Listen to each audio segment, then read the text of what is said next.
My name is Paul Arena. I'm a physical therapist at Hands-On Physical Therapy. We have locations in both Babylon and Massapequa, Long Island. And today I want to talk to you about the three main reasons why people still suffer with back pain, neck pain, headaches, TMJ, fibromyalgia, joint pain, despite all of the treatments that they've tried. And we get patients that have tried literally everything from physical therapy to chiropractors to acupuncture, massage, medication, even surgery, and they're still having problems. And we're able to help most of those people. So reason number one that people still suffer despite all these other treatments is that these other treatments just aren't addressing the underlying cause of the problem.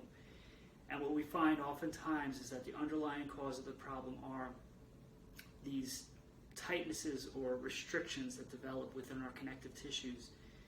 There's a connective tissue in the body called fascia, which surrounds and goes inside every other structure of your body. It surrounds every nerve, every blood vessel, every muscle, every organ. It attaches to every bone, and it's continuous from head to foot. Normally, this tissue should be flexible and mostly fluid. But what happens from trauma, surgery, inflammation, or just poor postures over time is that this tissue will tend to shorten and solidify.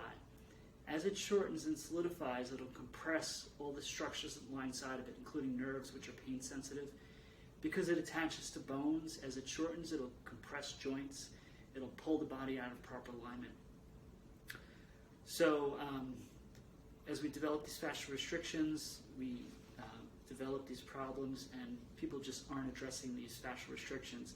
It's only with a highly specialized form of manual physical therapy called myofascial release that we have extensive training in. We've been training for over 20 years in this technique. We get patients that have tried everything, and we're able to help most of those people.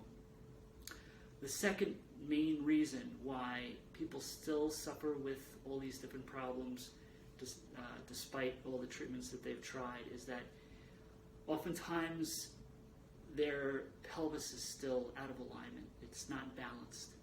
Oftentimes what we find is that people have a torsion of their pelvis. So even though, let's say for example, somebody has neck pain, or they have lower back pain, left-sided lower back pain, or left-sided neck pain. But what we find oftentimes is that people have a torsion of their pelvis. So common. You can even notice, just looking at yourself in the mirror, you'll probably notice one shoulder maybe a little lower than the other, one hand a little lower than the other. And oftentimes that's because we have a twist in our pelvis. So let's say for example's sake that this bone here is twisted forward. When this bone is a little twisted, this hip socket is dropped down, which functionally lengthens that right leg.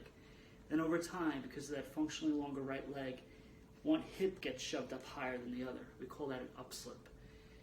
Then over time, because of the ligamentous attachments from the lumbar spine to the spine gets pulled towards that side and rotated the opposite way. We call that a scoliosis or rotoscoliosis with a rotational component. So then, because we don't want to be pulled that way, our bodies kind of compensate by side bending the opposite way up above. So let's say this person is developing left-sided neck pain, but their pelvis is up high on this side, they're being pulled to that side.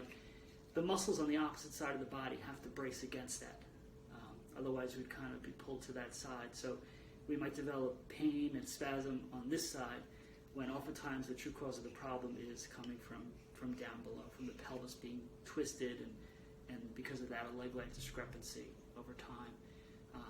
Also, we develop joint pain for that reason as well. So when our pelvis is out of alignment, it affects the joints of the lower extremity, everywhere from the hip, knee, ankle to the foot, because of that twist. And also, as this is twisted forward, our hip is pulled in, and that affects all the joints of the lower extremity. So.